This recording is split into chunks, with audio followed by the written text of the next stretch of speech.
What's poppin', players? Welcome back to a two-penny game club review. I am your host, Tavin Bothel, here with my good friends and co-hosts. Say hello to the people, Connor, Elliott. Hi guys, how you doing? Ready to review a game. Connor, you love to do the little miming thing, but I swear to God, I'm certain for new viewers it throws them off, and they don't 100% know who's speaking. That's good. Keep them on their toes. See if they're paying attention. And now say hello to the people, Phil Shoemaker. Dame, dame, dame-o, dame, nano-yo. Very nice. Gentlemen, we are here today to review and rank Yakuza 0. Ladies and gentlemen, if you don't know, our two-penny game club is a show where once a month, me and the boys, we play in the background a video game and then review it at the beginning of every new month for your enjoyment. We have done games such as The Last of Us, God of War Ragnarok, Chrono Trigger, and both Portal games and several Resident Evils. Now, it is time we got to the giant itself, Yakuza. Starting with Yakuza 0, the initial release date of March 12th, 2015. It sold quite possibly the best-selling title of the franchise. Yakuza 0 sold 2 million copies, and currently, for PlayStation 4, sits at an 85. Gentlemen, am I correct in saying all of us played the PlayStation version of the game? That is correct. No. Steam. Oh, you played on Steam, Connor? I did play on Steam. Yeah, because I had it originally. So when we get this for the game club, I was like, all right, well, yeah, I already bought the game. So there we go. There you Got go. it on sale. There you go. PlayStation Plus, Tavin. PlayStation Plus? It's on PlayStation Plus. Oh, nice. I bought it when it came out. But it's on one of them like PS Plus like super tiers or some shit, right? I don't know. I have premium, so. Yeah, it's on one of them. It's on one of them shits. All right. Ladies and gentlemen, let's get right into it. Connor, I'm going to start with you, my friend. You were the first to beat it. You played the most to get it through as much as you could before your Final Fantasy 16 review last week. Now, tell me, Connor, what is your review of Yakuza 0? Well, after 38 hours with the game Yakuza 0, I can say that this was a fabulous game. The cool factor of it is 110%, first of all. No matter who you are, even if you're not a fan of the story, the characters, it is manly in the good way.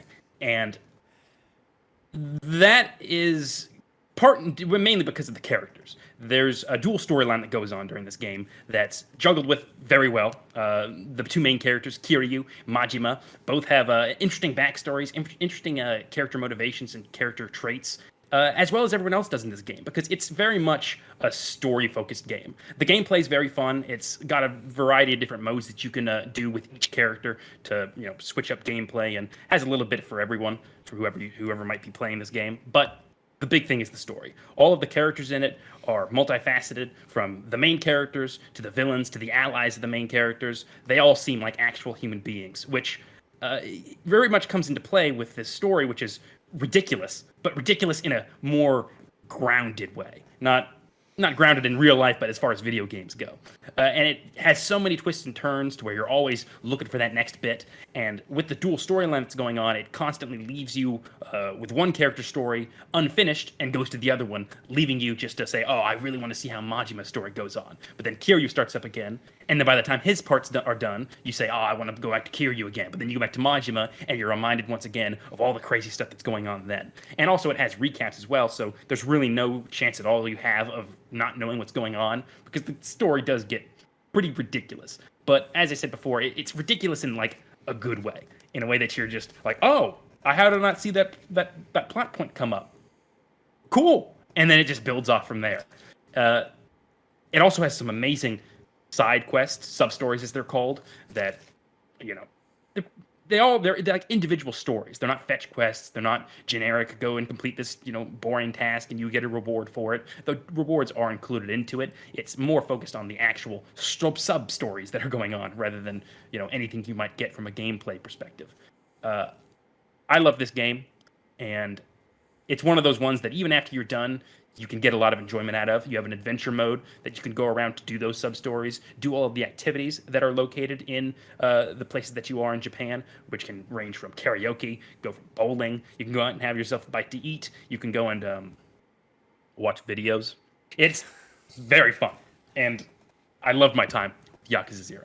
Connor. Hey, You did it for the trophy. I did did it it for the for the- trophy. I Well- have that trophy. So do I. Yeah. I don't know if there's anything that's made me more uncomfortable than that. But to build off of that, Connor, I'm pretty much 100% in agreement with you. Yakuza 0 is one of the most fun games I've ever played. Don't be dissuaded by its lower budget presentation. It's only Japanese voice acting. Don't be dissuaded by its very slow start. It is a slow burn video game. But as soon as it opens up, it is just a breadth of just activities, of just fun things to do, wrapped around a combat system that I think is deep enough to explore and play with and have fun with, but simple enough to where it's like, oh, okay, I'm going to repeat this type of action for the next 50 hours. And as far as its story goes, certainly a core pillar of the game, but I believe that the game is really just focused around just having something to do every 30 seconds, every 45 seconds. There is a new quest opening up, a new minigame to play, a new total game mechanic that was hidden 15 hours in and didn't even dive into until you're in chapter 6, 7, 8. Characters that are super interesting and you feel for. I think its story is ridiculous. And by the end of the game, it's damn near just stupid. But the emotional beats that hit every single time. And I would say more often than not, when they want you to feel something, you feel it. But it's also a game to where your level of enjoyment can totally scale with just how much you want to put in that moment. Do you want to focus on story and have this deep, compelling narrative of a crime drama laid out in front of you? Sure. Do you want to just have a goofy time and sing karaoke and beat up nerds in cosplay? Absolutely, you can do that too. Do you just want to run around the small city? What is the name of the city that Kamurocho and Sotenbori. Kamurocho. So if you just want to run around Kamurocho or Sotenbori, and put a podcast on while you basically play real estate simulator, you can do that too. This game is as flexible as it wants to be, and I think the real genius of it is just how budget it really is. The game doesn't look pretty, and the game has a wide scale of cutscenes of fully animated and look good and are voice acted, down to these are single frame cutscenes shown to you one frame after the other with no voice acting attached to it at all, and everywhere in between.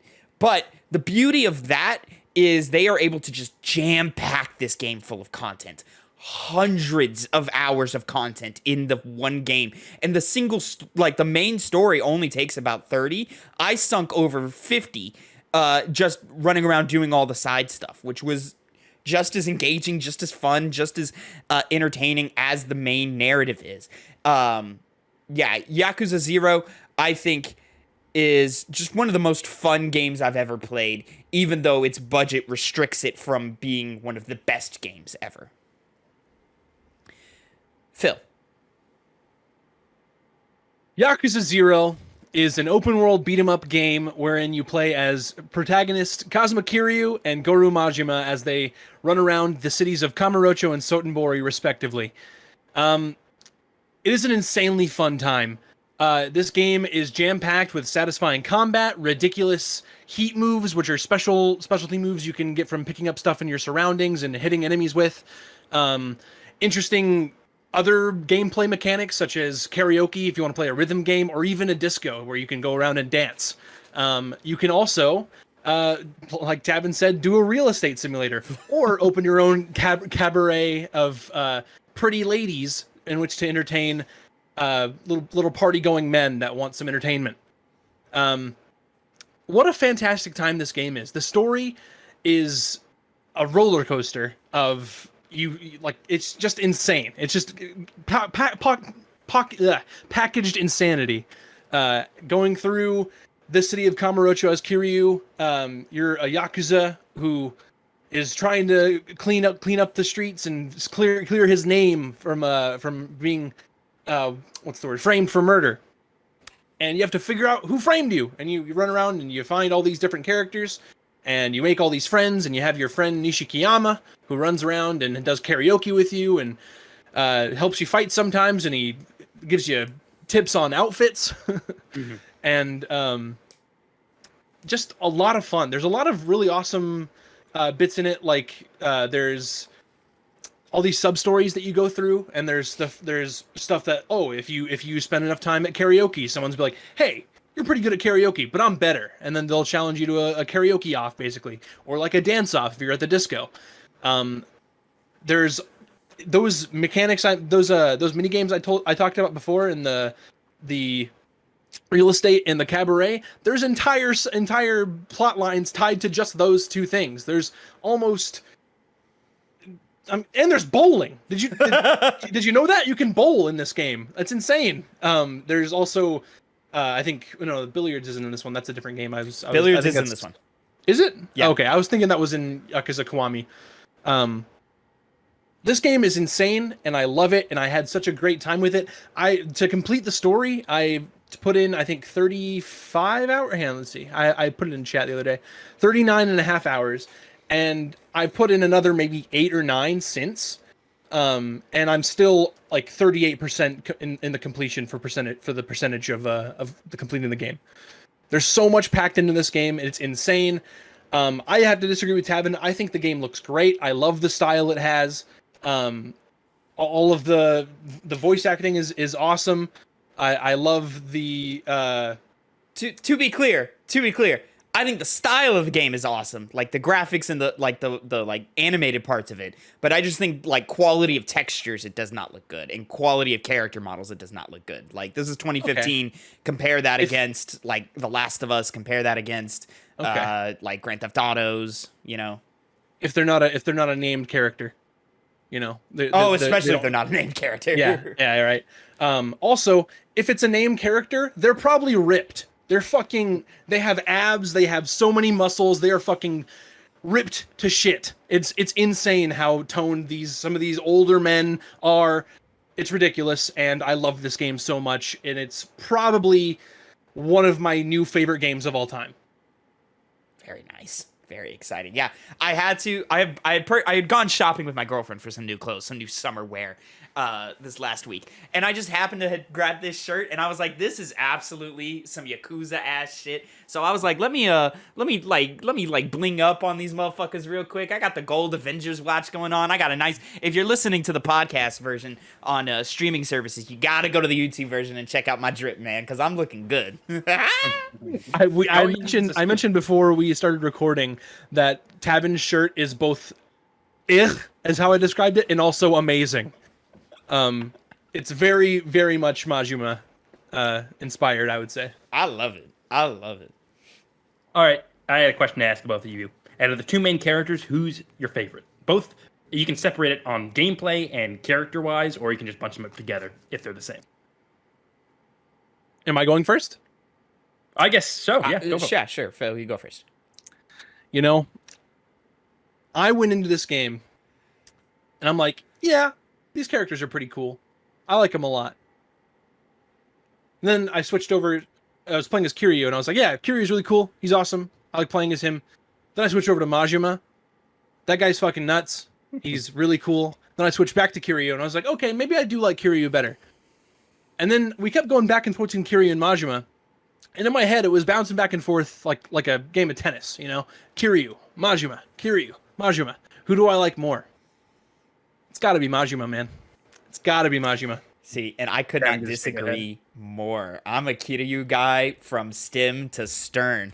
And maybe it's just because of because this is a prequel game. So I guess fans would have a different perspective on this. This being all of our first Yakuza game that we've played, at least fully. I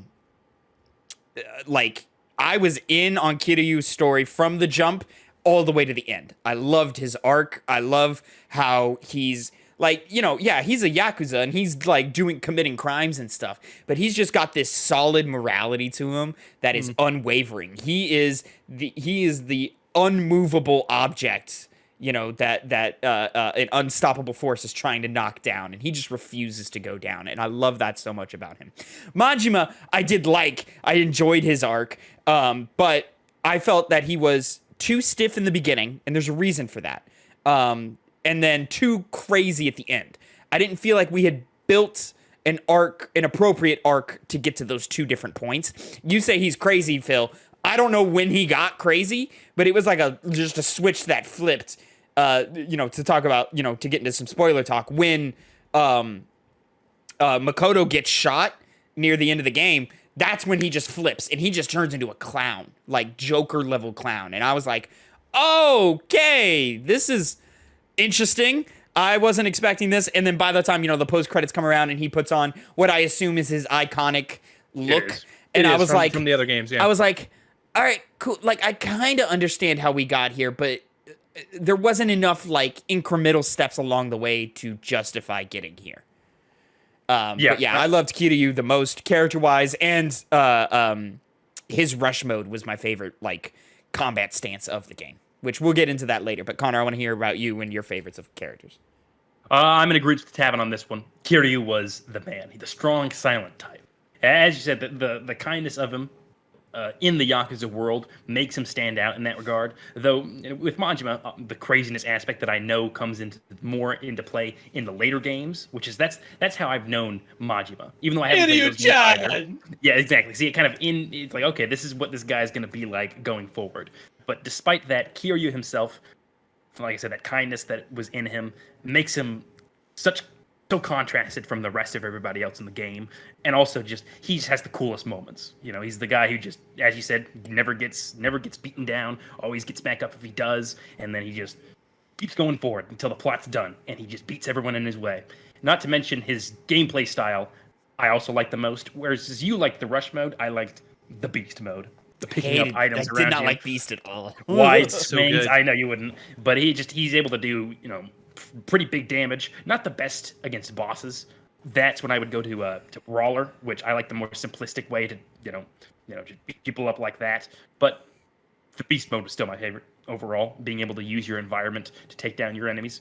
I'm really interested to see where the story and those characters go when we start playing more Yakuza games, because absolutely, despite it being such a famous series and having a lot of exposure through social media on it, I don't know what happens in the story. Yeah. So it was really nice going through it and not seeing these plot twists you didn't see happening, and seeing people who I'm assuming are going to be big players in the games to come, and kind of just get my feet wet with what to expect when we play Yakuza Kiwami eventually. There is. I'm sorry.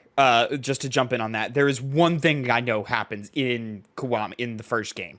That I don't know if it's an inciting incident or if it's like leading into the third act or something. It's probably leading into the third act now that I think about it. But there's one thing that I do know happens, and I'm like, I really wish I didn't know that. And speaking to it being a prequel, I think that is kind of my issue with the game's narrative. Is it being a prequel, you have to deliver characters that are realistic to the fans, give them an arc, and put them in positions to become the characters that the fans know. So, like, Majima starting where he starts is probably really interesting for fans to then see where he ends up by the first game. But I don't think the game has enough time to breathe, even though it's, super big and long. Delivering on these two major character arcs, I don't think it has enough time to breathe to properly do that. So, like, the arcs felt stiff to me. And I think because Kiryu's, like, he doesn't have a massive change like Majima does, I think that's why, like, I bought into his arc more. I'll say, when it comes to their individual stories, I definitely remember more from Kiryu's rather than Majima's. So I thought Kiryu had a more compelling narrative overall. So in that regard, I do like Kiryu a lot. I just prefer playing as Majima, I think. Okay. Yeah. Is where I get to it. Well, then let's jump straight into that, guys. As fans of the franchise know, because I assume they all play I assume every Yakuza game is exactly the same. Like, if you've played one, you've played them all. It's just jam-packed full of cool stories and content for you to explore and play around with. This is a brawler beat-em-up style game in which you are allowed 3, technically 4, depending on how you count it, different combat stances that are wildly different from each other. And both characters have their own specific stances, but they're sort of like classified in a way to where they're all kind of similar, being pink, blue, and yellow. The blue one is what you start with. That's, sort of your middle of the road. You're throwing punches. You're not super fast, but you're not super slow. And it's sort of like your middle range class. Pink is your fast, light punches, light damage, but super agile, and maneuverability is a big thing. And yellow is more of the heavy stance, where you are focused on putting in heavy damage. You're a little slower. You've got long sweeps instead of like quick jabs or haymakers. You're doing just long sweeps of attacks and focused on using weapons and so forth. And then technically there's a weapon stance where you just kind of pick up whatever, whether it be bikes, trash cans, full couches, or bats and blades and tasers and guns and stuff like that, which are all fun to play with. So let's break down and talk sort of how we felt about each of these stances. As I've already said, Rush was my favorite because it was fast, it was quick, it was more focused on like throwing out jabs and dodging and weaving and so forth. And getting in quick combos and stuff. I just felt like I was really able to take very little damage if I got caught in a combo by a boss or by one of the higher enemy NPCs. I could dip out of it and turn the tables really quickly. And then I think it's ease of like being able to throw in a quick punch kick to knock them down, and then use that to execute a heat move. That's what they're called, right? A heat wave move or a heat move? Yeah, heat move, yeah. Heat move. It just felt really fluid to me, and it was never not satisfying, even in moments where like the rush stance is arguably not the stance to use in that moment, but it also just turned boss fights into fucking paper. Like, Kuze, never lost, not once, whooped his ass every single time. And goddamn, that motherfucker just kept 4 or coming. 5 times that you the 5 times you have to fight him. I'm like, bro, you really how long does this story take place over? A week or 2? And sometimes you beat his ass in the same day. It's like, bro, I just whooped your ass. You're coming back again. It just reminds me of the SpongeBob meme where he's like, "How many times do we have to teach you, old man?" That's super nice. Oh man, it was great. I love it, and he was my favorite fight every time. Where I was like, I'm just fucking toying with you, bitch. Like, you suck. Even though he was supposed to be the heavy hitter of the main bad guys or whatever. But from there, yeah, you guys take the lead. Connor, we kind of heard from you. Phil, what was your favorite stance? So in this topic, I'm gonna Tavin a few, like, I want to say a week ago, you gave us basically your tier list. Yeah. Of these stances. So I'm gonna run you through my quick tier list here, okay? Going from least favorite to favorite, okay? Least favorite to favorite. Okay. Okay. So we're gonna have in the bottom, we're gonna have the 2 blue stances. We have Thug and Brawler, respectively. At the very bottom. Well, sorry, below those, Weapon for both of them. Weapon stance it's okay. It's not great. It's whatever, right? It's like whatever's in your hand. It's not meant to be a stance you live in. Sure. And then we have, like I said, the 2 blues, Thug and Brawler. I'd say they're pretty equal. Probably a little bit more towards Brawler than Thug. Probably a little more towards Brawler. Then we have, on this level, Slugger. Wow. We have Slugger. Wow. What happened in those last 10 hours of gameplay? We have Slugger there. Followed by, on the same level for me, Beast and Rush.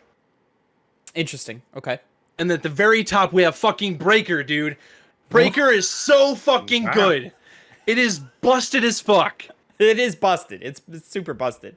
That big Hitman fight I mentioned in the chat yesterday, I beat him in like, I want to say 40 seconds. Oh, see, he was a tough one for me. Just using Breaker. I didn't die, but I got real close. He was tough for me. Breaker is insanely good. What you have to do is you hit square or whatever your light attack button is until Majima does like the jump onto the ground. Then you switch to heavy. He does this like varied spin attack on the ground. and it's almost unblockable. Yeah, you're talking when he like spins on his head forever and just kicks everything. No, right? not on his Oh head. no, it's a different move. It's still a spin, but you hit from low and high alternatively. So like it's almost like a capoeira kind of move, like just going high and low, high and low, high and low. It's super fucking good.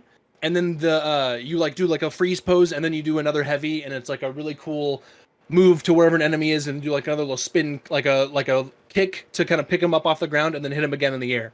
Interesting. See, It's really fucking breaker good. for me. Breaker or break? Breaker for me, which is like centered around like breakdancing, like incorporating into your fighting and stuff. That was my least favorite. Which is funny because it's Majima's purple pink stance, which is like supposed to be the quick agile stuff, which is normally what I play to. But I felt like the combos were not interesting. It was too quickly going to him spinning on his back or spinning on his head and just throwing kicks around. It did not feel like the kicks were doing enough damage, and there just wasn't that evasiveness that I felt with rush mode. So it goes breaker at the bottom. Beast is next because it's just boring and so slow. Why is the walk speed so slow? So You're a painful. beast, dude. I guess, Walk. man. But Connor, don't lie. You're like switching to a different mode to get around, right? Like, Well, of course I am. Well, Yeah. actually, not entirely, because what you can do from the block, which allows you to just take hits like nobody's business. The only other one that has better defense is Slugger. Yeah. Since you have a bat to block with. But then you can press triangle, and you do like kind of like a arm bar dash ahead, and you'll be able to basically any enemy out of the way and just get to the next item that's on the floor somewhere and pick that up and start hitting them around. So it makes up for it with moves like that allow you to go from blocking to some form of mobility. But I was finding myself going to grappler a lot when I was like, okay, I got to go a longer distance to get away from this big crowd of people. and those ones where they're like, hey, run, like just run. Like, Yep. You're like, all right, I gotta get out of here. Yeah. Brawler was my success story in that segment of the game. I don't think I would have been able to survive without it. Exactly. Yeah. So then I go breaker, beast. From there, I'd probably go brawler, and then I'm gonna say thug and slugger are tied for me. I think I like slugger more, but the fact that your combo finishers. Suddenly, like it's a bat based stance. Like Majima pulls a bat out, and suddenly, like so you're throwing out your square punt or square triangle, or like 3 squares in a triangle or whatever as your combos, and the fact that your triangle moves like hit off of walls, just really started to annoy me near the end because it's like, come on, man, like no other stance does this. Other weapons don't do this. Like, it's just this. And that was so grating to me that it just really got annoying to the point to where, like, initially or eventually I just switched to Thug and was doing Thug more than Slugger, even though I liked Slugger more. And Thug I liked more as a blue stance just because it did have a little more mobility in my opinion. Like, and you had more options. Like, every combo finisher has very unique animations than any other stance in the game, and it just allows me to be like, okay, I know my heat stance or my heat moves for this stance are focused around being behind the enemy, so let me throw out that move that turns them around, or let me throw out that move that stuns them so I can get around them, or let me throw out this move that's just going to put them on the ground or something like that. Like, there was a little more dynamic elements to Thug that I really appreciated, and then top was Rush, and I've already talked about. Connor, go off, my friend. I'm doing my tier list. Okay. So, bottom of the list, I'm going to have to say was Thug. I never found I never found that style, when it came to Majima stuff. Slugger had hard-hitting attacks. Yes. Wide attacks, high defense. It kind of seemed to cover any of the bases that that Thug could do. And as far as the mobility good goes, baseball joke. Yes. Yeah. It wasn't intentional, but thank you. Breaker was able to allow you to be more mobile and take out the enemies that are crowding around you. So I found Thug to not really be all that useful, since it was kind of just a less heavy hitting brawler stance, which is what Kiryu had. So that was at the bottom for me. Then I would have to go with rush mode. Me and Connor, two sides of the same coin. You know what I'm saying? I do like rush mode. Like Yeah. Thug, I didn't really like all that much. Rush mode's really good, but I think only for boss fights. Other than that, it seemed to be kind of annoying to juggle with the main group that you usually fight, which is just, the enemies that crowd around you. But the boss fights are kind of at their best when you are using rush mode, but that's not a majority of the game, so I didn't like it as much as the other ones, which then I would have to go with as to Breaker, since it just kind of was a nice functional thing to use when I was playing as Majima. That would, I would think, be followed by Slugger, because even though it was cool and fun to use and was the best of Majima's abilities, it did hit walls, and that would kind of prohibit you from using the wide range of attacks that weapon would allow you to do, to the point where I would usually use the one where you kind of use it as like a nunchuck. The nunchuck move was nuts. How good is that move? I was waiting to bring it up. Yeah. Like, I think it's just That's 3 cool. light attacks and then heavy, so then you just And it stuns them. It does lots so of damage. It gets up your heat fast. It's the best move in the entire game. But You guys did the thing where no. like you stood in the Mine's middle of like 3 or 4 dudes and then just started swinging that shit and like just rotating and knocking them all Yes. like around. That was Yep. great. But followed by that, as much as I did love that, I would have to go with Brawler. because just nice fundamental fighting style, which I always am a fan of. From fighting games to action games, this is not an exception to that. But as I said before, Beast, allowing you to pick up and do massive amounts of damage, not only to single targets, but also towards large groups of enemies. The only issue with it being that if there wasn't anything around you during the boss fights, it was, which most of the time there was, but when there wasn't, you couldn't really use it all that functionally. So I would go to, rush mode or to brawler. But either way, all of them had something to enjoy. The only one I would say that I didn't personally like was Thug, but every other one was great. I didn't mention why they were tied for me, but Rush and Beast are tied for me just because I would do Beast for crowds and then Rush for single target.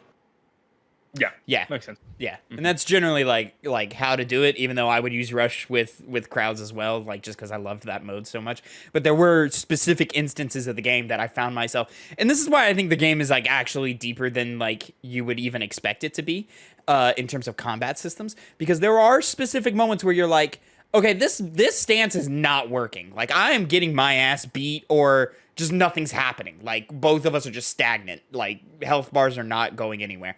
So it's like, all right, well, let me switch it up here. And then you switch to a brawler, or then you switch to a slugger or a beast mode or whatever. And then you go, oh yeah, no, now I'm rinsing in with this. Rush mode was great for bosses, except like 1 or 2 throughout my playthrough where I was like, Rush mode is not doing shit to this guy. I need to switch. And then I would switch to a beast mode, which is my least favorite thing, or my second least favorite thing.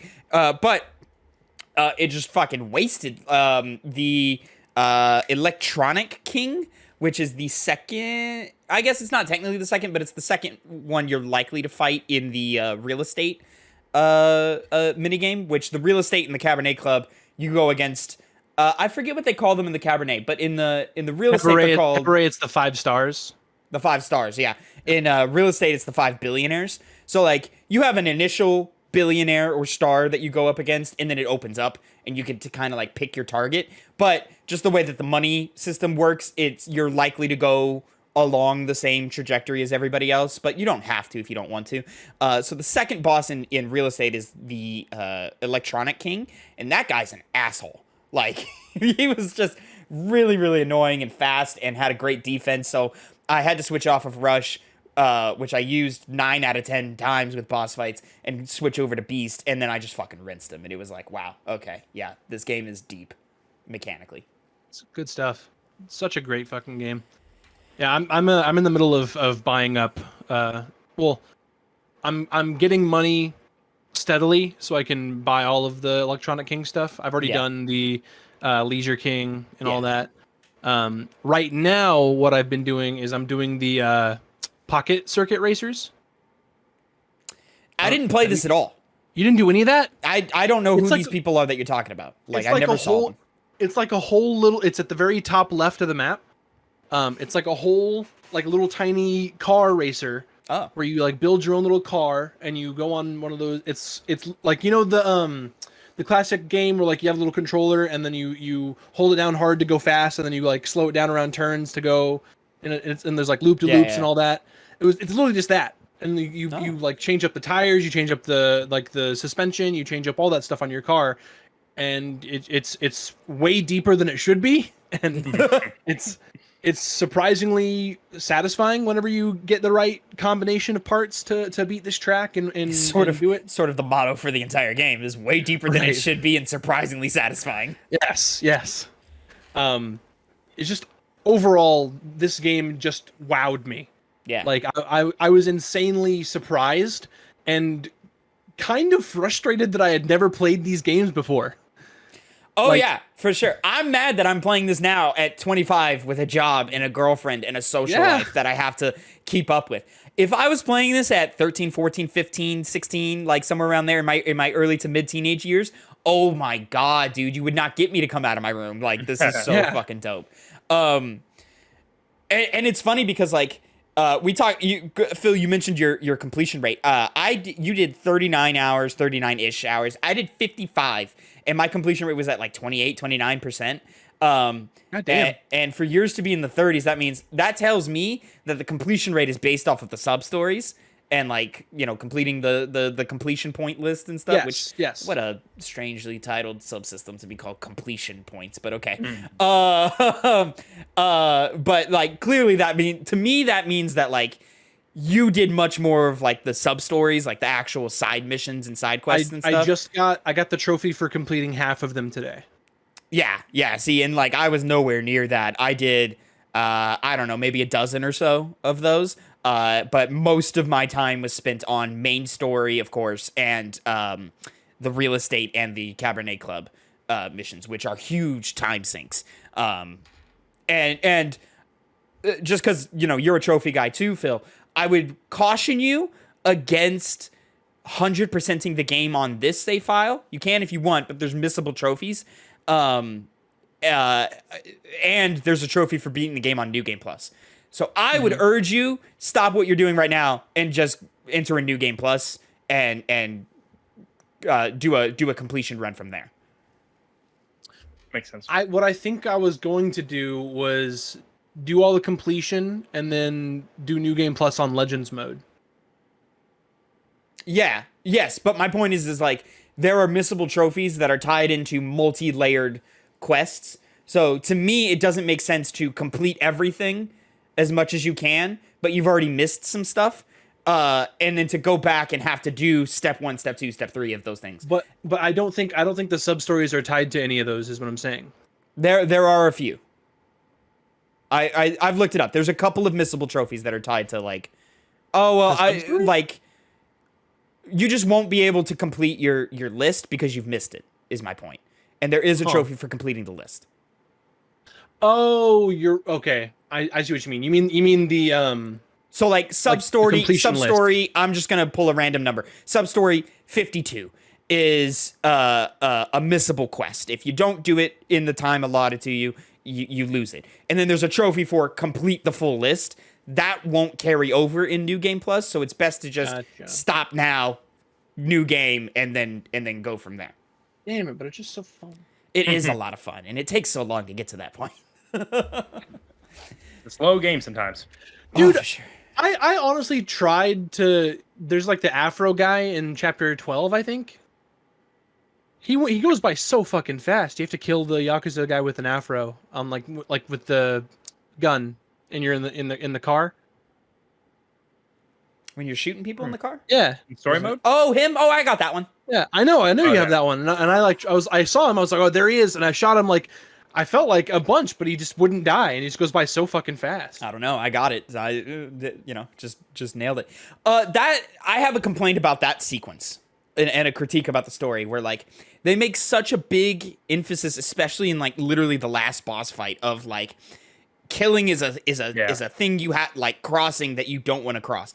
And I guess you could make the argument for the bridge scene, and for context, it's the scene where, like, you're in a car with Makoto and Oda, I think. Yes. And then the Yakuza jump you, and, like, they're shooting at you and trying to run you off the road and blow you up and stuff. So Oda throws Kiryu a gun, and you have to jump out the window, and it's this whole sequence where you're shooting everybody. You cannot do that and then have a theme about how killing is a bridge you don't want to cross. You just can't do it. I understand it's a little bit different. It's a little more like self-defense, even thing. And in terms of the final boss, like that would have been straight up murder because the dude was done. You had beaten him.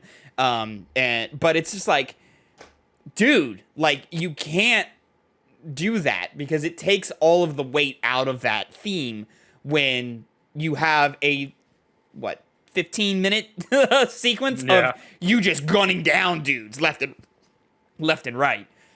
Like, it just doesn't make sense. Let me tell you, Tavin, that isn't really going to go away. Because my experience before that segment happened, when he was like, oh, Kiryu, don't kill people. This isn't really a spoiler because it's not an important character, and I don't even know which game it happens in.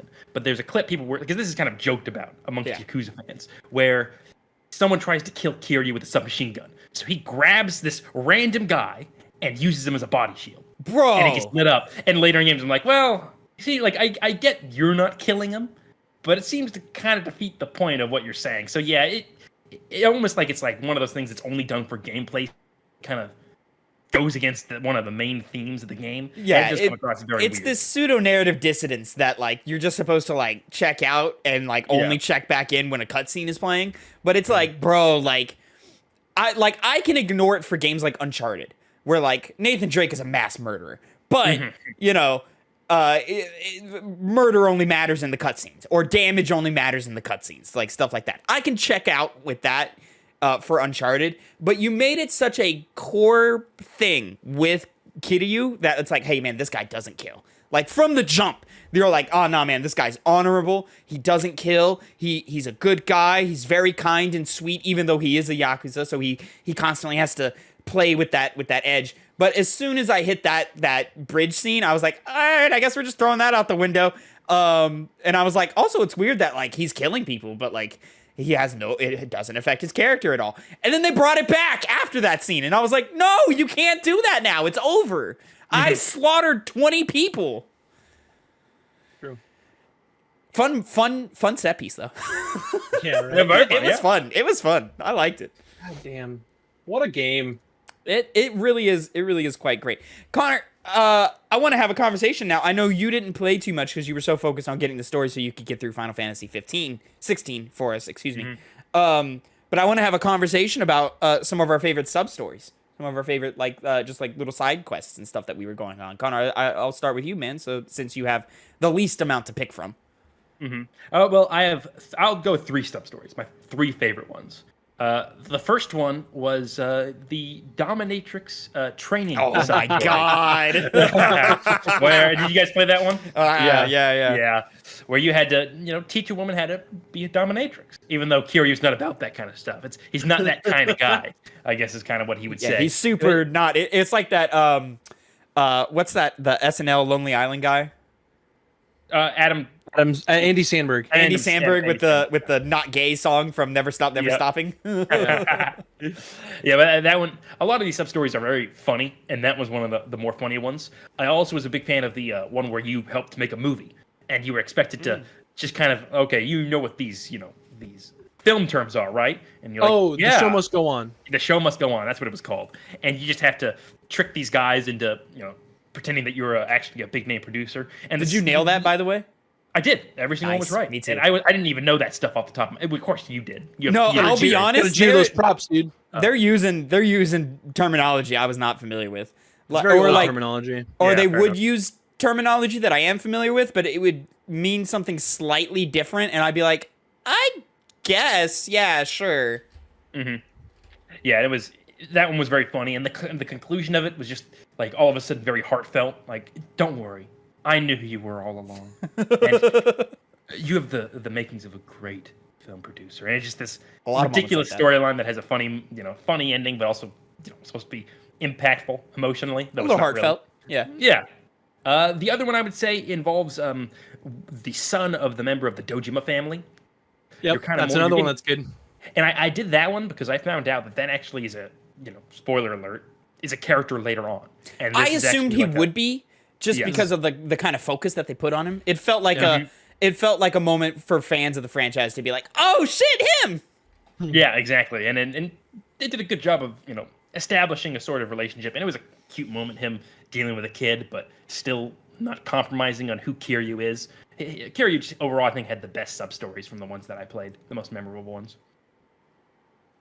Phil, any that stood out for you, or what were some of your favorites? There was the Sugar Daddy one. That one was funny. Did you guys do that one? It's like a guy who goes to all these different clubs looking for his like long estranged daughter, and he thinks that there's he thinks that this girl is his daughter, and then there's the girl that you talk to. She's like, oh yeah, I miss I haven't seen my dad in a long time, and it's like the timelines match up, and then they don't even know each other, like like they have no idea. That one ended a little awkward, where like they started like kind of flirting and getting into each other. I'm like, you thought that was your daughter, and she was calling him daddy and all that. Cool, like 5 minutes. You thought that was your kid. I did like that one. See. I'm sorry. One last thing. I need to, go over. The Dojimon was good, but the only other one that's better is Majima's one, where the little girl who you have to get the toys from in the crane.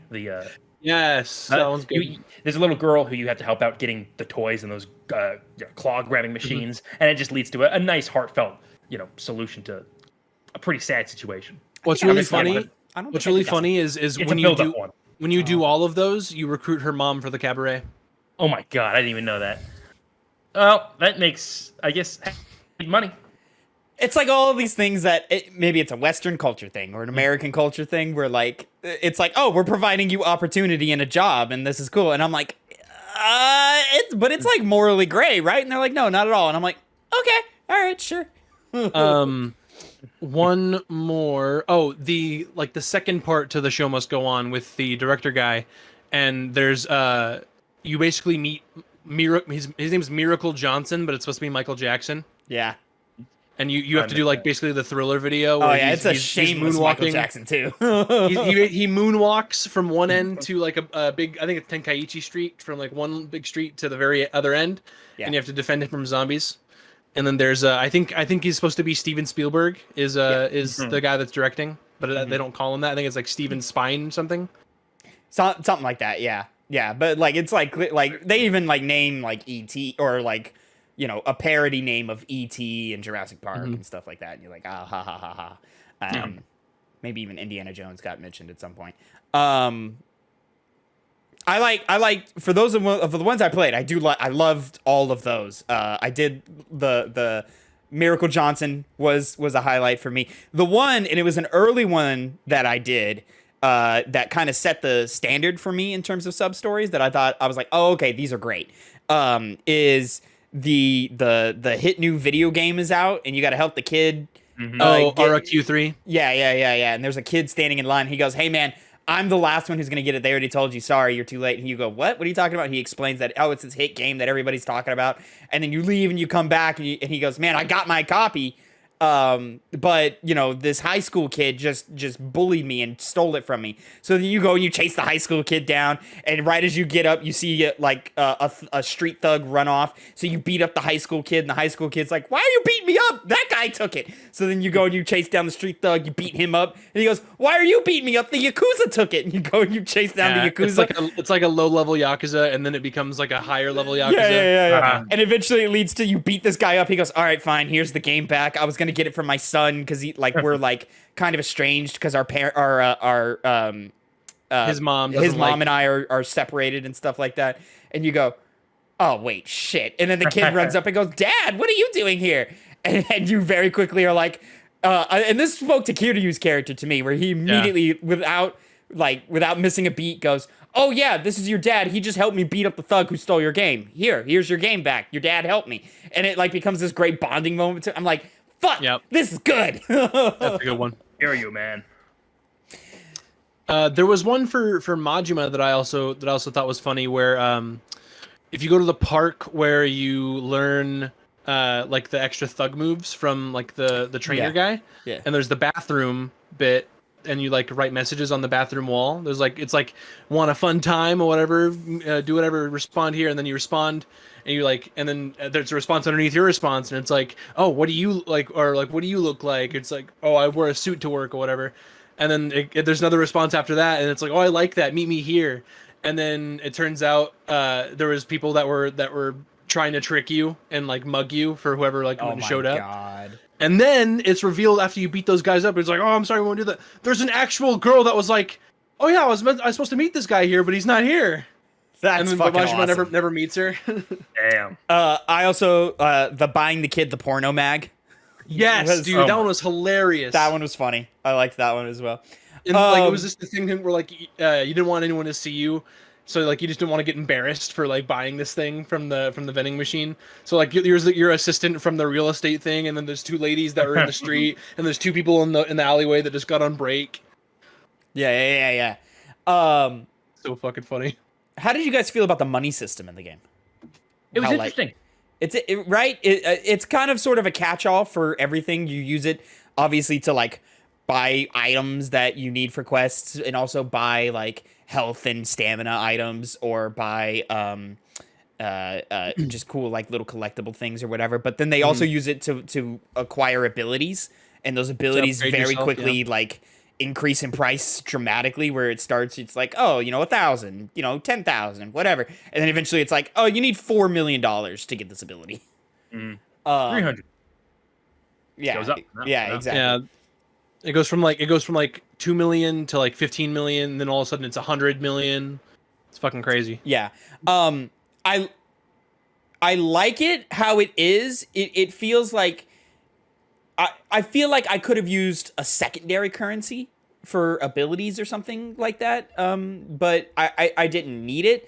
I like how sort of like the currency goes up in the abilities, and how dramatically they rise in price does make you jump into the other ability trees for the different for the different stances and so forth. And how some abilities carry over to specifically the health upgrades carry over to every stance no matter what.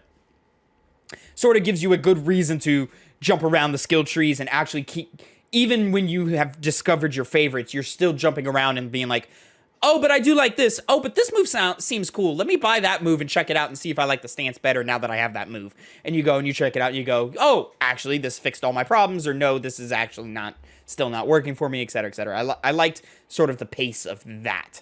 And then of course, playing the Cabaret Club minigame or the real estate minigame, eventually you just become this mogul, and 4 million, 5 million, a billion yen or whatever just means nothing to you. Means eventually. nothing. It's just pocket change you're throwing around or whatever, and I loved that. Phil, you and I jumped into those two game modes the most. Connor, did you play with that game mode at all? Either of those?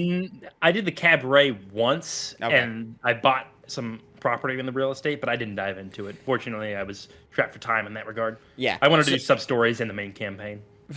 Fair enough. Conveniently, me and Phil dived into both those minigames pretty fairly. I got 2 bosses in. Phil, how many bosses did you get in with? You did the Cabaret, I did the real estate. Mostly. I pretty much did one boss each. Oh, you did one boss. Oh, you did the. Okay. Yes. Cool. How did you feel about that minigame, or that system as a whole? I definitely preferred the Cabaret. Okay. I just think it's definitely just more of a game. It's not so much like, oh, I'm gonna go over here and I'm gonna buy this one and I'm gonna assign this person to upgrade this location, and then I'm gonna defend because like it felt like it was more of like a passive thing rather than an active like game going on. And that's why I liked the real estate more, because then I could be like, all right, let me set my security and my managers and so forth. I'm going to turn that up, and then now I'm going to go and hit the streets, and I'm going to go and buy other properties, and I'm going to go and complete some sub-stories or something, and then I'll come back and get my, $50 million. Yeah. I just liked the Cabaret and how it was like, oh, this person likes short sessions with cute girls, or they just want to come here and talk with someone funny, or they like someone that's like I think the 4 categories, it's cute, funny, sexy, beautiful, and beauty. Yeah. And then weird ways to classify women, but yeah. And then there was like another like category where like what they're good at doing, like talking, partying, acting like they love you or something. There's one other thing. I think it was skill was one of them, which is weird. Yeah, I don't know what that is supposed to mean. I don't know what that entails. I did like because there's a subsystem in the cabaret club where like a table has a problem. They need a manager's assistant real quick. And they give hand signals. Yeah, they give hand signals to where like eventually they'll just tell you and say, hey, we need the ice refilled, or we need glasses for wine or whatever. But the faster you do it, the more reward you get. Yeah, so they'll give you a signal and you learn those signals and by studying the girl, and you'll be like, gotcha, right here. Here you go. This right here, refill the ladies' drink. Yeah. Refill the guest drink. Refill the ice. I think change the ashtray. Yeah, ashtray is that, and then the towel. Give them a towel. Yes, okay, and then there's menu as well. Yeah. Oh, menu, I forgot. Yeah, a bunch of stuff. But yeah, I really liked those, and I agree with you, Phil. The Cabaret Club is more of a game, and it is entertaining in the situation that you're in, but it's just a thing of like, it felt like a longer trek to get where I needed to go with that, where I felt in real estate, I could get aggressive, and I'm buying out all of these properties, and I'm getting real aggressive and focusing purely on that. And then like, upgrading my properties so I get an even bigger percentage and so forth and stuff like that. Like, it just felt like a faster way to get more money and to attack the 5 billionaires. As opposed to like the slowly just getting your club to be better. Yeah. I see where you're getting at there. I love both subsystems. I love both the games that are there. I think they're both great additions to this game. And I think, obviously, like if they weren't there, I don't think I would necessarily miss them because I wouldn't know that they were there in the first place. Exactly. But they're just good. They're nice things to have. And they take so long to get to too is the crazy thing. I want to say it's something like chapter 7 and 8. 7, yeah. And as soon as you, those early chapters are way longer than the later chapters.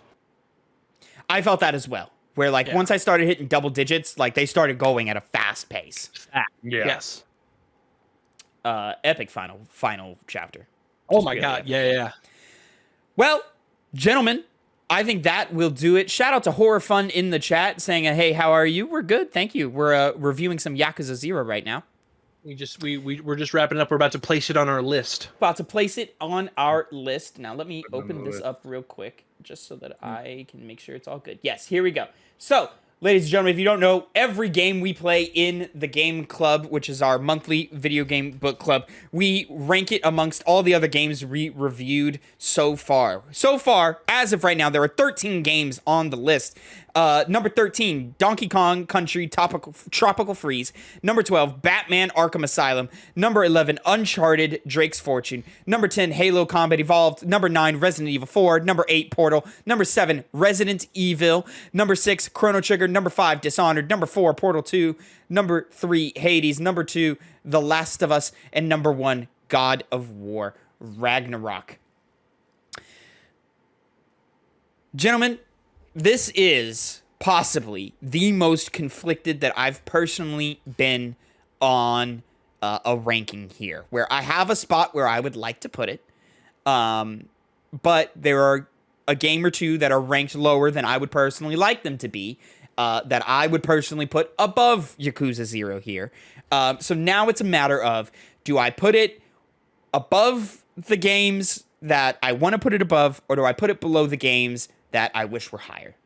And so I am going to sit and ponder on this. Mm-hmm. And I'd like to start with Phil. Where would you like to place this list? Tavin, I think I'm about to drop some jaws here because I'm placing this game at number 4. Number 4, above Portal 2, below Hades. You know, that's not crazy, Phil. That's not crazy, but it is quite high. Quite high. I'll say it. You know what? Actually, no. I want to hear where Connor wants to go first. You see, I had a place I was going to put it, and then, as usually happens with these reviews, the moment we start talking about it is when you really start reflecting the most on how fun these games are. And so I'm not as stalwart in my position of where it should go on this list. But I think I'm going to go with my original estimate, just because this one has some rough bits around the edges. And so for that reason, I'm going to have to put it Surprisingly, Phil, in the same spot you said at the new number 4. Above Wow. Let's Oh, Connor! It was really a debate. It was a debate Wow. of whether I wanted to put this above or below Hades. And ultimately, I think I would have to go just slightly, barely underneath Hades. Y'all are fucking crazy. Crazy. So Yes, to me, Connor. and Yeah. we've talked about this before, we've already kind of had some tiers sort of formulate within our list, sort of like an S tier, A tier. I think the lowest grade game we've played so far is a B. Like we haven't played a bad game yet. Well, I would argue that. To me, the top 4 are the S tier. It starts with Portal 2 up to God of War Ragnarok. That's S tier. And where I was going with this initially is I believe Yakuza 0 is the top of the A tier. So initially I was going to go above Dishonored, but below Portal 2. The problem is, guys, is that they're Resident Evil. Where Resident Evil is tricky to me, where I want to put it in an S tier rank, but it's just not quite there. So I think it would still be that peak A tier. And because Resident Evil is a smaller experience, I mean, a more focused experience, but still substantial enough to be impactful. You know, you'll recall Portal 1, to me, is perfect game design, but it's just so short of an experience that it doesn't leave a lasting impact. To me, Resident Evil 1 is near perfect gameplay design, with a couple of issues that I have here and there, but it's long enough to, create a great impact on me. And so to me, it's like, man, do I put Yakuza under Resident Evil at the new number 8, or do I put it at the new number 5 above Dishonored? I think eventually I was just going to succumb to the fact that I'm just going to have to leave Resident Evil where it is and not gauge that as much. And so I probably would have put Yakuza 0 at number 5 above Dishonored, but below Portal 2. Gentlemen, talk to me. In what world does this game go above Portal 2? Almost every way. I mean, Portal 2, it's a fun game. It's a fun game. It's got a nice story, but the characters don't match up compared to Yakuza 0. The story doesn't. All of the content in the game does not. It's, as you said, jam-packed full of stuff. The real big thing why I was debating whether I should put this over Hades or not is because it has so much replayability. And ultimately, I think Hades, due to the fact that you can pick it up wherever, and the combat system's a bit more refined, and it's, just a super fun experience as well. Maybe put it just below it. But when compared to Portal 2, it just has a lot more going on that it does amazingly. And I had way more of an impact with Yakuza 0, and I know I will down the line than with Portal 2, where it was very fun when I played it, but after I beat it, I was like, okay, I beat Portal 2, and then I moved on. I'm exactly in the same place where Connor is, where I feel like Yakuza is more of an evergreen experience, whereas Portal, you play through it once, and then you're like, okay, I played it, I did it. That's that cross, check it off the list, I feel that. And Connor, to your point about replayability, like, that's a big thing for me. But it's just Portal 2 was just such a like impactful, intentional experience to me. Like, it's just so perfectly crafted in terms of level design and puzzle design and all that. And even though I agree Yakuza is an evergreen experience, you can dive in hundreds of hours of gameplay. A lot of it is really, really good. But there were large moments where I was like, man, I do not care about this. I do not want to be, and I found myself like skipping through dialogue because I just did not care about the scenario that I was in. And I just wanted it to end so that I could go off and go do the next main quest, or I could get to Kiryu faster to continue his quest or something like that, or to, run around and, buy up more property and stuff like that. So I just found moments where I was like, I don't fucking care. I want this to be over. And also like, half the game was regularly like just not as interested in as the other half, and that's Majima's story, where I'm just like, where like Portal 2, it is incredible to me that not only is the 10 to 15 hour experience of the single player campaign so good, but the co-op campaign, which is infinitely harder to craft, is just as good, if not better, than the single player. So to me, it's just, Portal 2 is just way like those are master craftsmen, like just giving you the best work of their lives. Whereas Yakuza 0 is like it's the best fast food gaming, junk food gaming I've ever had. Well, that leaves us at a situation. Where's it go? Well, unfortunately, the way the votes work is, normally we would start at the bottom and go up, I guess, of like, hey, is this game better or not? But I lose the vote no matter what, and the game is our new number 4 above our above Portal 2 and below Hades. So the new list, of course, goes number 14, Donkey Kong Tropical Freeze, number 13, Arkham Asylum, number 12, Uncharted 1, number 11, Halo 1, number 10, Resident Evil 4, number 9, Portal, number 8, Resident Evil. This is hard to do, guys. I don't know why, but it is. Number 7, Chrono Trigger, number 6, Dishonored, number 5, Portal 2, and number 4, Yakuza 0, number 3, Hades, number 2, The Last of Us, and number 1, God of War, Ragnarok. So it is decreed. So it is decreed. Oh, it is written. So it is written. There it is. God. And we said it multiple times in the group chat. This is the best show we've ever had. Like, this is the best idea we've ever had. Because it's so great to just, even if you don't love the game, you're like, all right, that's cool. I played that. What do we like, play next? You feel more knowledgeable, and you get through it. The hard part, and Phil, you haven't had to do this. I had to do it a little bit with Chrono Trigger just because I had to condense it because I was moving and stuff, so it was hard. But when you have to play a long game that you don't care for, that's hard. That's really hard to do. Hopefully, we won't be doing that. Oh, hopefully. So, gentlemen, let's go ahead. Let's get the wheel ready. What we're playing next here. Tavin and I have already made our vetoes. The lovely wheel. Yeah. So as you, as returning listeners will know, we don't just pick a game ourselves. We have a huge, pot of game titles that we've thrown in, and we add to as we go along in life, and we let the wheel pick for us. So for the month of July, we will be playing this next game and review it at the first week of August, I believe. I'd have to look at our review schedule again. Another thing that I should have picked up before we did that, but here we go. Last month. Oh, I'm sorry. And then each of us are allowed a veto to pull something out of the list before we spin, but it cannot be repeated the next month. So, games that are safe because we pulled them out last month. Red Dead Redemption. And Catherine, and finally Rayman Legends. All 3 of those games have to be in the list this month. Whether or not we play them is up to the wheel, but those 3 games have to be in, and we are allowed to pull 3 games out.